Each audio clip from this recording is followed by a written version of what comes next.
Eu queria que você abrisse a sua Bíblia, Colossenses, que nós vamos ler 3 versículos. Colossenses, no capítulo 1, do 9 ao 11. O pessoal do projetor está de folga, que eu dou trabalho para eles, hoje eles estão na bênção. O projetor não está funcionando, né? Colossenses, capítulo 1. Quero ler com vocês 3 versículos, do 9 ao 11. E a gente está comentando na igreja assim, Luiz, eu lembro que teve uma quarta-feira aqui, queridos. Eu não sei os irmãos que lembram disso. Acabou a luz geral, nós fizemos o culto no escuro. Pedrinho estava, né, Pedrinho? Pedrinho, Michete, uma galera aí. E aí foi legal que geral acendeu a lanterna do celular, né? Foi muito legal mesmo. Acho que eu vou pedir para apagar a luz de tudo lá para a gente. Não, estou brincando. Amém, queridos? Colossenses capítulo 1, versos de 9 a 11 dizem assim. Acompanhe a palavra do Senhor comigo. Por esta razão, também nós, desde o dia em que soubemos disso, não deixamos de orar por vocês e de pedir que transbordem do pleno conhecimento da vontade de Deus em toda a sabedoria e entendimento espiritual. Dessa maneira, poderão viver de modo digno do Senhor, para o seu inteiro agrado, frutificando em toda a boa obra e crescendo no conhecimento de Deus. Verso 11. Assim vocês serão fortalecidos com todo o poder, segundo a força da sua glória, em toda perseverança e paciência com alegria. Amém, queridos?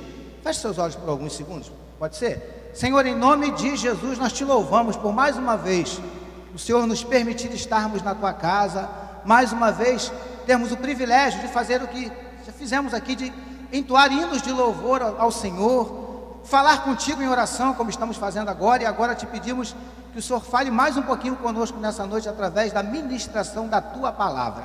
Paizinho, em nome de Jesus, o Senhor conhece cada coração que adentrou por essas portas, o Senhor sabe de que maneira eles se encontram, e só o Senhor tem o poder de confortar, de consolar, de alegrar, enfim, Paizinho, de fazer aquilo que cada um dos teus filhos necessitam nessa noite.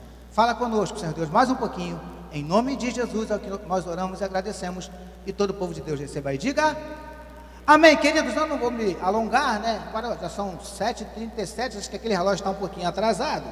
Isso mesmo, está um pouquinho atrasado. Eu vou procurar ser o mais conciso possível. Mas, queridos, eu gosto muito dessa epístola de Paulo aos Colossenses, porque Paulo, ele tinha um carinho muito grande por essa igreja de Colossenses, embora, né, segundo os estudiosos, ele nunca tenha estado ali pessoalmente na igreja, mas Paulo sempre acompanhava as igrejas, mesmo não estando presente, ele sempre tinha os seus enviados que levavam e traziam notícias de como é que essas igrejas estavam, e aqui com Colossenses não foi diferente, e chegou ao conhecimento de Paulo, mesmo ele não estando presente na igreja, que a igreja estava passando por alguns problemas. Muito obrigado, meu querido. Que essa igreja estava passando por alguns problemas, né? E aí ele escreve essa carta aos Colossenses, e essa carta tem algumas características, né? Que a gente vê Paulo ali fortalecendo, digamos assim, né? Ratificando a divindade de Cristo, ratificando ali a soberania, a suficiência da salvação, e ratificando ali também um relacionamento com Deus, e principalmente uma vida, um evangelho prático. E eu gosto disso, queridos, porque eu entendo que o evangelho, eu já falei isso algumas vezes, o evangelho ele pressupõe prática. É muito comum você encontrar com alguns amigos, irmãos, a gente pode até usar essa expressão, né? Os nossos irmãos católicos, e aí você conversa com alguns e de repente você pergunta qual é a sua religião, aí alguns até falam, né? Olha, eu sou católico, e outros falam, eu sou católico, mas eles fazem questão de frisar, católico não praticante. É assim? Eu não sei muito bem o que significa isso. Acredito que o camarada que fala isso, ele só deve ir à igreja católica num casamento, num batizado, se ele for muito conhecido dos noivos ou da criança que estivesse batizando, não é assim? Ou se for uma missa muito, muito, muito especial, uma missa de 7º dia de algum conhecido que faleceu, enfim, camarada que só aparece nessas ocasiões especiais, né? E, abrindo um parênteses, né, querido, no nosso meio a gente também tem uma galerinha assim, né? Você quer ver um exemplo bem superficial que você vai concordar comigo? Dia de Santa Ceia. Já percebeu que dia de Santa Ceia a igreja está sempre com mais gente? Qual é a leitura que a gente faz disso, né? Tem uma galera que só vem no culto dia de ceia. Mas voltando para cá, que isso foi só um parênteses que veio na cabeça do pastor Jorginho. Então, queridos, a gente ouve isso, eu sou católico não praticante. Agora deixa eu fazer uma pergunta para você. Você já ouviu alguém dizer assim, qual é a sua religião? A pessoa responde assim, cara, eu sou evangélico, não praticante. Você já ouviu alguém falar isso? Eu nunca ouvi. Não me espantaria se daqui a pouco a gente começar a ouvir, do jeito que o negócio anda, né?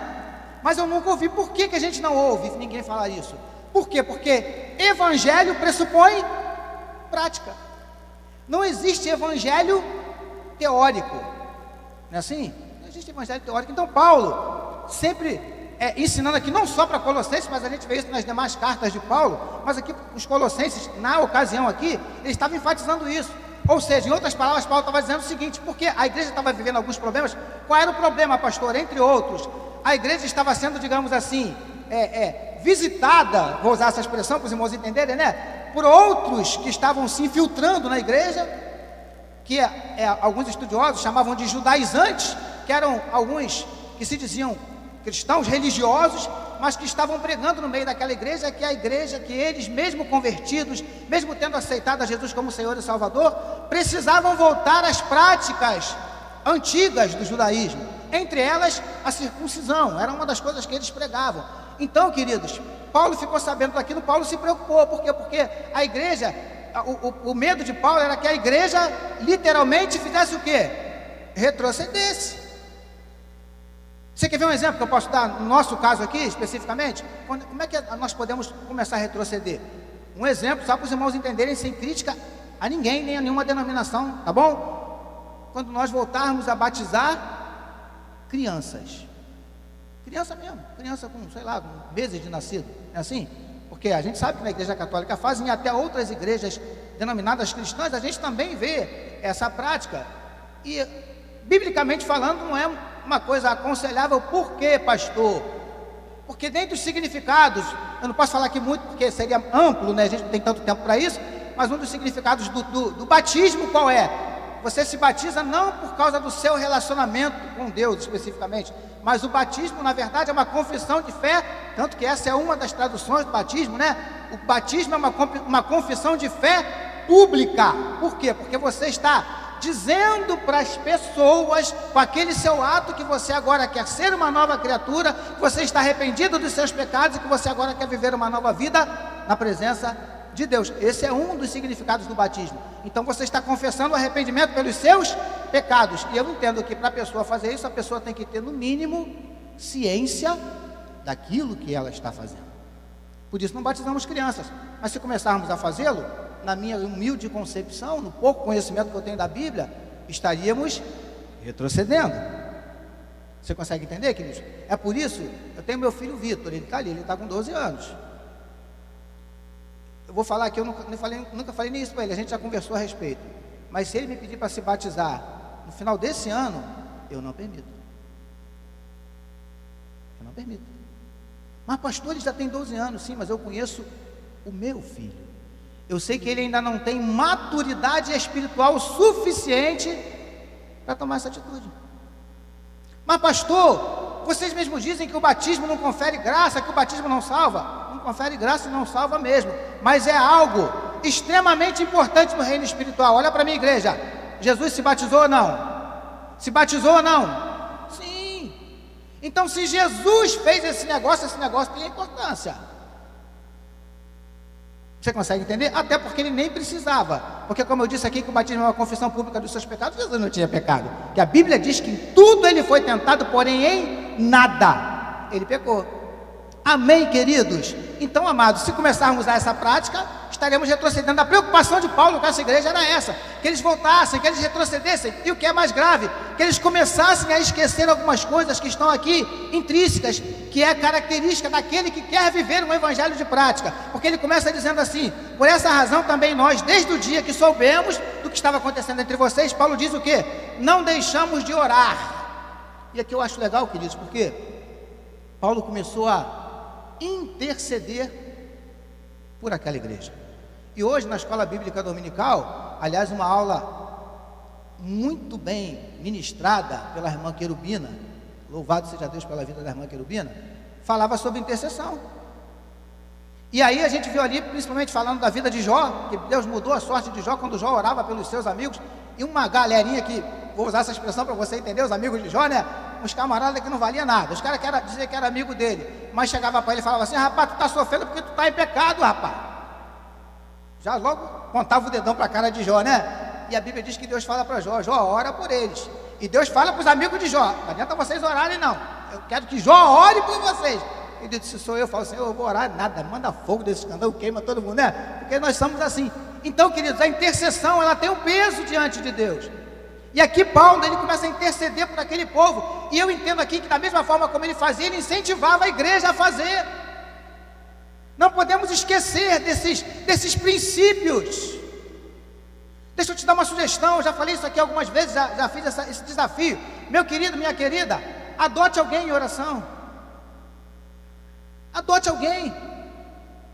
Se você não tem por quem orar, me procura, que eu vou te dar uma relação, uma galera que precisa de oração, inclusive esse que vos fala. Você consegue entender? Então eu aprendo aqui com Paulo, ele diz, olha, logo assim que a gente ficou sabendo, nós começamos a orar. Mas orar por quê? Aí ele começa dizendo assim: para pedir que vocês transbordem do pleno conhecimento. Queridos, esse negócio é extremamente importante. Conhecimento. O conhecimento, ele verdadeiramente, ele liberta. Você quer ver um exemplo, que eu já falei aqui algumas vezes, você já deve ter ouvido algum pastor falar? Antigamente, o que as pessoas falavam? Se beber leite, chupar manga, acontece o quê?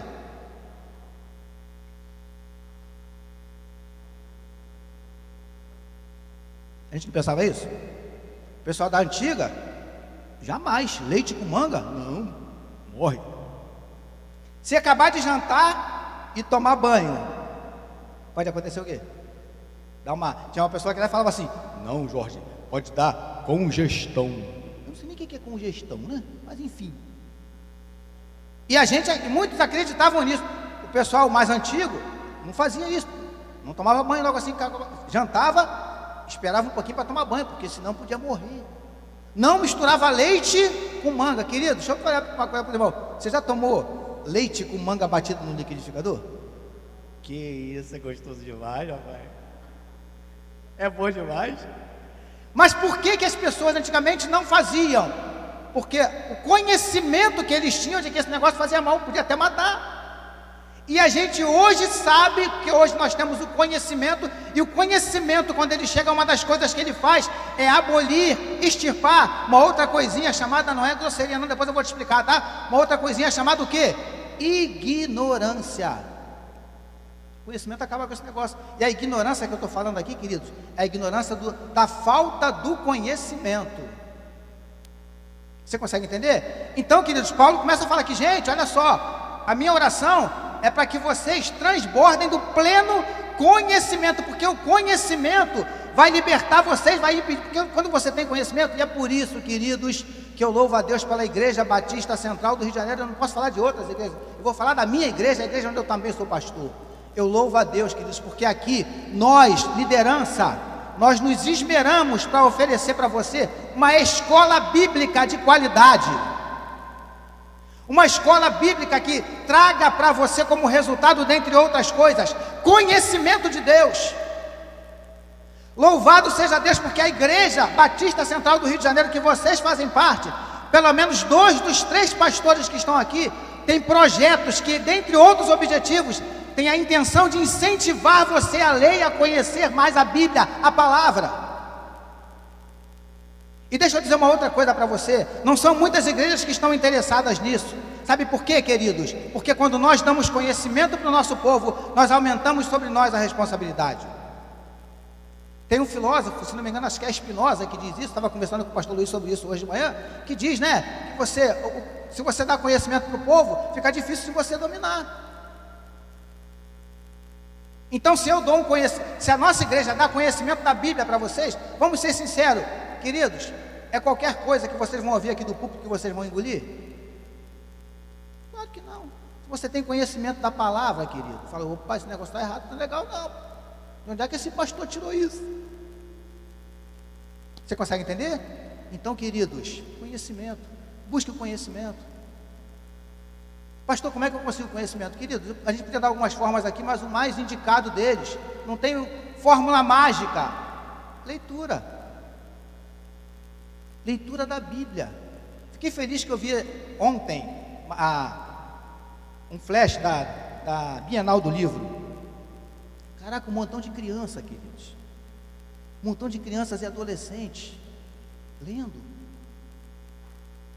É lógico que a gente fica preocupado com o que está lendo, né? Mas enfim, estão lendo. Voltando aos livros. O meu pensamento tem mudado um pouquinho com relação à Bíblia digital. Não tem nada contra, estou usando uma aqui. Não tem dificuldade com isso. Graças a Deus, hoje a gente já é maduro o suficiente para entender. Agora, queridos, deixa eu dizer uma coisa para os irmãos, vamos ser sinceros. Nós temos a mesma habilidade com a Bíblia de papel que tínhamos antes? Não precisa fazer, é só uma pesquisa de campo, vamos dizer assim, né? Se eu falar para você assim, numa Bíblia de papel, que eu acho que se tiver 10 aqui é muito. Vou fazer a pesquisa de campo sim agora. Você que está com a Bíblia de papel, levanta lá para eu ver. Ó, 1, 2, aqui tem 5, 6, 7, 8, 9, 10, 13, 14, 15. Ó, ô glória, 16, varão. 16 Bíblia de papel. Inclusive esse que vos fala está com o tablet. Então eu não tenho dificuldade com isso. Mas se eu falo para você assim, irmãos, abra sua Bíblia aí rapidinho no livro de Amós.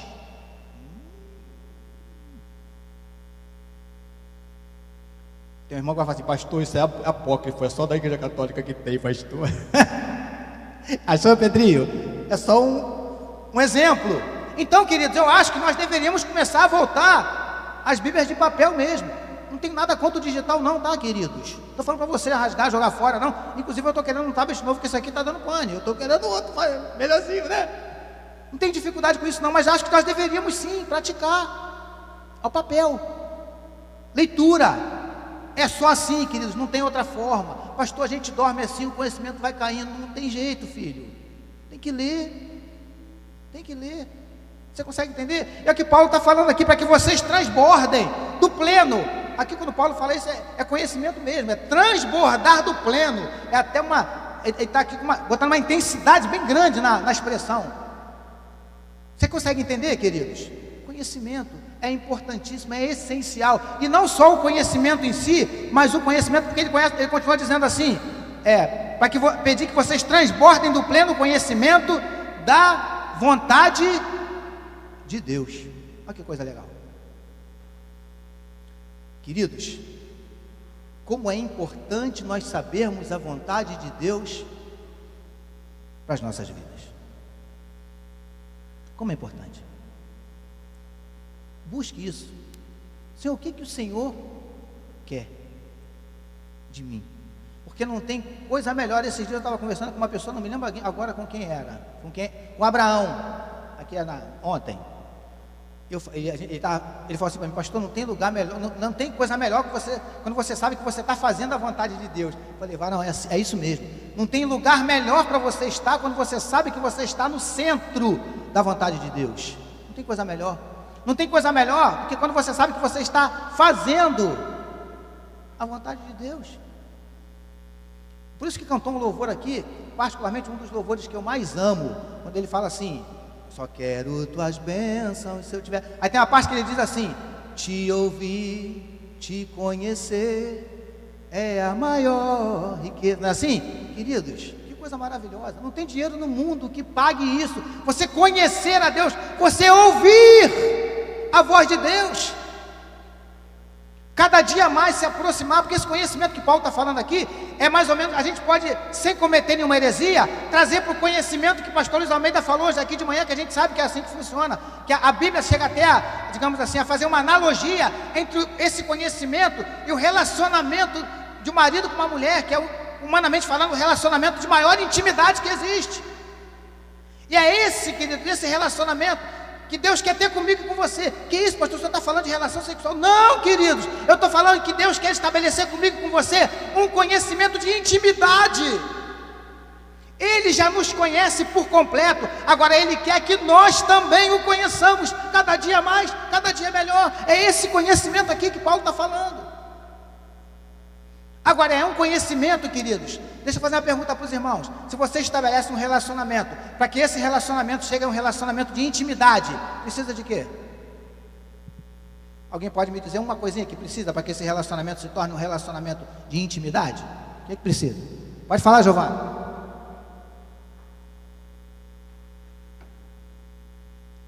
Giovana, a nossa líder dos jovens ali, falou que precisa de quê, Giovana? Tempo. Alguém fica íntimo da noite para o dia? Ninguém. Leva tempo. E dá trabalho. Deixa eu te dar uma notícia nessa noite. Com Deus não é diferente. Ele, como eu acabei de falar para você aqui agora, Ele já nos conhece até melhor do que nós mesmos. Mas nós não o conhecemos ainda na sua plenitude. E é isso que Ele quer, é esse relacionamento que Ele quer estabelecer comigo e com você. Você consegue entender? E é isso que Paulo estava falando aqui para os Colossenses. Vocês não podem esquecer disso.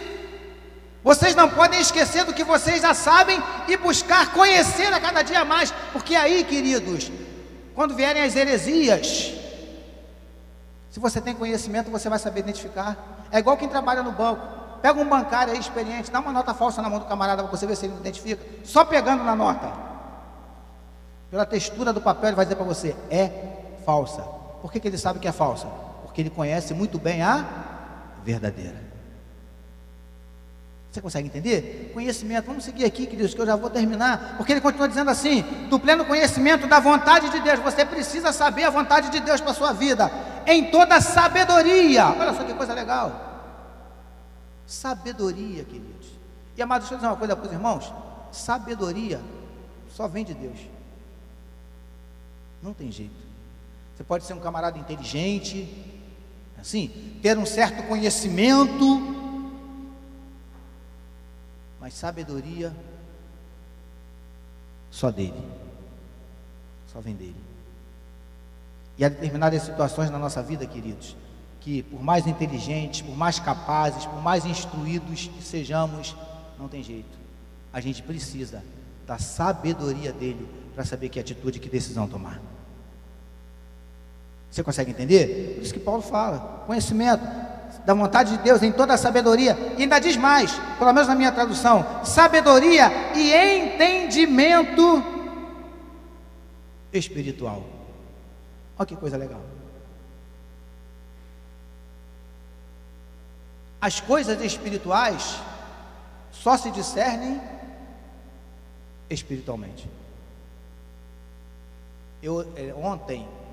Na quinta-feira, quinta ou sexta-feira, estava ouvindo uma professora falando, muito inteligente ela, sabe? Aí ela falando, dando a aula dela e tal, aí começou a falar sobre história, não história da igreja, mas história secular. Aí começou a falar dos camaradas, perdão, não foi nem história, sociologia. Começou a falar dessa galera que a gente conhece aí, né? Karl Marx, Durkheim e outros mais, né? E aí, não sei que assunto que entrou lá, que ela foi e falou da Bíblia. Aí ela falou assim: gente, eu confesso para vocês, eu já tentei, mas eu não consigo ler a Bíblia, porque eu não entendo nada. Aí eu fiquei olhando para ela assim, eu falei: não vai entender nunca. Sabe por quê, queridos? Porque de repente ela quer ler a Bíblia, assim como ela lê os livros de sociologia, Karl Marx, o próprio Durkheim que eu falei aqui, Kant e outros mais. Esses você pode ler e você vai conseguir entendê-los humanamente falando, porque são palavras de homens, são palavras humanas. Agora, por que lê a Bíblia e não entende, queridos? Porque a Bíblia não contém, a Bíblia é a palavra de Deus. E só consegue discernir, só consegue entender, só consegue compreender aqueles que têm o Espírito Santo de Deus. Isso aconteceu comigo. A primeira Bíblia que eu ganhei, uma prima minha, ela me deu a Bíblia toda feliz. Aí eu peguei a Bíblia, botei na estante, ficou um tempão lá. Aí teve um dia eu falei: vou ler esse negócio que o pessoal fala que é a palavra de Deus, eu vou ler. E aí, obviamente, quando você ganha um livro, você começa a ler por onde? Pelo começo. Queridos, como se fosse hoje, eu lembro, abri: no princípio criou Deus os céus e a terra era sem forma e vazia, e o Espírito de Deus pairava sobre a face das águas. Queridos, deixa eu dizer uma coisa para os irmãos, parei aí. botei na estante, ficou mais um tempão lá. Aí um dia depois ela me perguntou: Jorge, e a Bíblia que eu te dei? Eu falei: tá lá, obrigado. Mas você leu? Tentei. O que você achou? Não entendi nada. Fiquei meio decepcionado, porque aquele negócio que o pessoal falava que era a palavra de Deus, né? Eu pensava que quando abrisse ia sair uma luz, uma voz, alguma coisa sobrenatural ia acontecer, não aconteceu nada. Guardei e deixei lá. E ela falou assim: não, Jorge, faz o seguinte, abre assim mais ou menos no meio, está escrito assim, Novo Testamento. Começa a ler dali, porque é ali que fala de Jesus. Eu falei: ah, tá. E aí eu fiz isso, e aí já mudou, porque aí eu já conhecia alguma coisa, porque minha mãe, queridos, minha mãe era espírita. Quando minha mãe faleceu eu tinha 7 anos, mas eu lembro ainda como se fosse hoje. Na Semana Santa, naquela época, a vida de Cristo passava no cinema. Minha mãe levava eu e minha irmã para ver a vida de Cristo no cinema, que eu também via, e confesso para os irmãos que não entendia nada. Via aquele camarada lá levando chicotada, crucificado, nego cuspindo nele e tal. Ficava falando: o que esse cara fez que está apanhando desse jeito? Não entendia nada. Mas minha mãe me levava para assistir a vida de Cristo. Você consegue entender, queridos?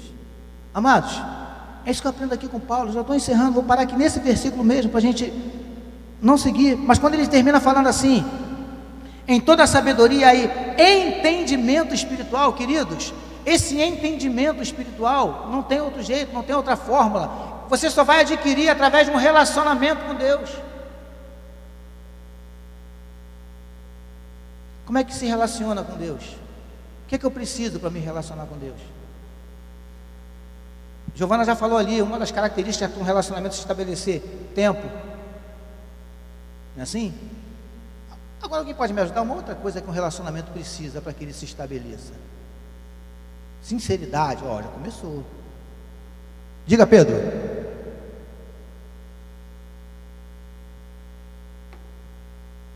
Pedrinho falou algo ali, nós vamos parar aí, por causa do nosso horário. Eu não quero traumatizar os irmãos não, até porque a gente está meio sem luz, sem os ventiladores, daqui a pouco começa a dar calor, que eu confesso que eu já estou ficando com calor aqui, Senhor. Pedro disse ali: diálogo. E eu gosto dessa palavra diálogo. Por que é diálogo? Porque são no mínimo quantas pessoas? No mínimo 2. Se fosse uma só era monólogo. Eu gosto do diálogo, porque tem que ser 2 pessoas. E para que haja um diálogo tem que haver o quê? Um fala, o outro ouve, depois o outro fala, o outro ouve. É assim que funciona, né? Uma via de mão dupla. Para que você estabeleça um relacionamento, diálogo, ele é essencial. 2 pessoas que se conhecem, mudas, uma não fala com a outra. Como é que vai estabelecer um relacionamento de intimidade assim? Ah, pastor, a gente se conhece no olhar. Isso é telepatia, filho. Esse negócio não é legal não.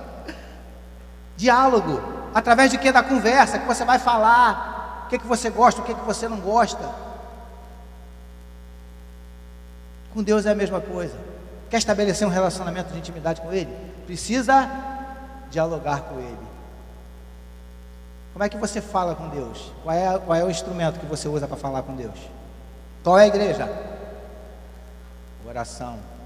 E qual é o instrumento que você usa para ouvir a voz de Deus? A Bíblia, a palavra. Então, para a gente fechar, você já aprendeu bastante hoje. Eu quero que você não esqueça: para estabelecer um relacionamento com Deus, não tem como, se não houver nesse relacionamento oração e leitura da palavra. Amém, queridos? 8 horas, pelo menos aquele relógio ali, 8h04, que ele está atrasado, são 8h09. Vamos ficar de pé. Eu vou pedir o departamento de louvor para vir subindo aqui. Pode vir, viu, Pedrinho? Obrigado. Eu queria convidar você para ficar de pé, e nós vamos encerrar, eles vão estar cantando, mas eu quero, antes de eles cantarem, eu quero orar pela sua vida. Só o pessoal do louvor se movimentando por enquanto, por favor, a não ser que você precise, tenha uma necessidade extrema de sair. Eu sei que às vezes acontece, principalmente com as meninas. Às vezes tem que sair, tem que, enfim. Mas se não for o caso, fica no seu lugar, que eu quero orar por você. Eu não sei, a gente cantou um louvor aqui, entre outros, né? Mas teve uma parte que a gente estava cantando ali, eu falei assim, ô Senhor, que seja uma realidade. Ele dizia mais ou menos assim, né? O choro dura uma noite, não é assim? O choro dura uma noite, mas a alegria, não é assim? Quem sabe, queridos, tem pessoas que estão aqui nessa noite conosco, que estão vivendo essa noite. Sabe aquela noite comprida? Parece que não vai acabar nunca. Escura, fria.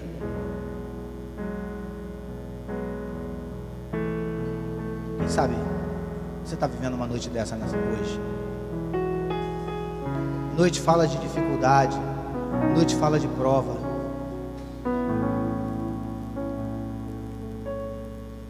Mas eu quero declarar nessa noite que você já possa começar a contemplar os raios do sol da justiça começando a brilhar nessa noite. E amanhã está pertinho, o amanhecer está pertinho, e Ele vai trazer de volta a alegria. Porque aqui Paulo também fala de alegria, que a gente fala um outro dia. Mas eu queria desafiar você nessa noite a, quem sabe, restabelecer o seu relacionamento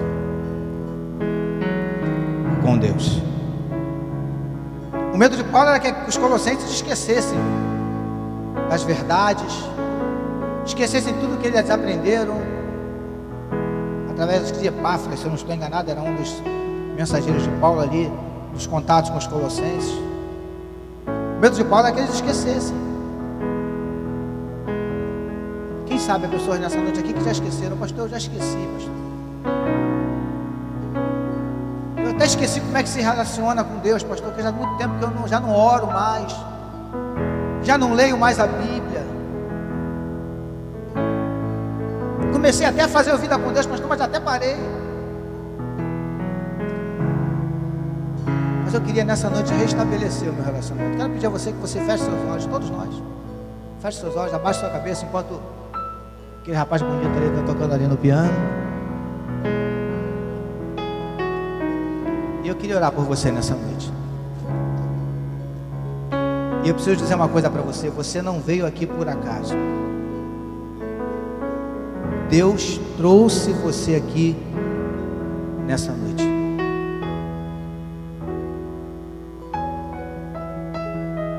Porque Ele sabe como está o seu coração. E Ele não quer que você saia daqui do mesmo jeito. Antes de sair de casa, você até falou assim: vou lá, vou ver se de repente, né, acontece alguma coisa. De repente eu ouço alguma coisa. De repente Deus fala alguma coisa comigo. Pois Ele está falando. Todos de cabecinha baixa, olhinho fechado. Eu quero orar por você para que Deus te dê vitória nessa luta. Essa luta não vai te matar. Essa luta não vai te destruir. Eu só queria que você fizesse um sinal assim com a sua mão. Levanta a sua mão que eu quero orar por você. Todos estão de olhinho fechado, cabecinha baixa. Se preocupa se vão olhar para você, o que os outros vão pensar. É você com Deus. Só você e Ele sabem como o teu coração entrou aqui nessa noite. Só você e Ele sabem. Mas ninguém sabe. E Ele trouxe você aqui para te dizer que Ele te ama. Que Ele tem visto as suas lágrimas. Que Ele tem ouvido a tua oração. Até naqueles momentos que você abre a boca e você fica pensando assim: mas será que Deus está me ouvindo? Porque eu não mereço, eu sou tão indigno, sou tão indigna. Nessa noite Ele manda te dizer que Ele ouviu cada palavra. Aleluia. E que se você permitir, Ele vai fazer algo grande na tua vida. Você sabe que é com você que Ele está falando. Aleluia. Mantenha suas mãos erguidas que eu quero orar. Senhor, muito obrigado por essa noite. Obrigado pela Tua palavra. Obrigado pelos louvores. Senhor, eu te entrego a vida de cada um desses meus amados irmãos, Senhor. Eu não sei o que eles precisam do Senhor. Eu não sei como está, eu não tenho o poder de sondar os corações deles. Mas o Senhor sabe, o Senhor conhece. Toma teus filhos nas tuas mãos e concede a cada um a tua bênção, Senhor. Concede a cada um a tua vitória. Em nome de Jesus, Paizinho querido, que o sol da justiça possa brilhar e extirpar essa escuridão dessa noite fria e tenebrosa, Senhor. E que juntamente com os raios do sol da justiça venha a tua bênção, a tua vitória, a tua paz, a tua alegria. Em nome de Jesus, Paizinho, eu abençoo cada um dos meus amados irmãos nessa noite.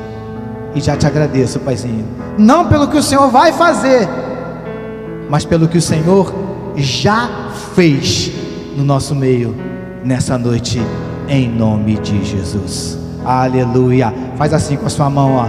Faz assim que eu quero te abençoar. Que o amor de Deus, aleluia, que o amor de Deus, o nosso Pai, que as insondáveis consolações do Espírito Santo e que a graça redentora e salvadora do Filho seja com todo o povo de Deus sobre a face da terra, desde agora e para todo sempre.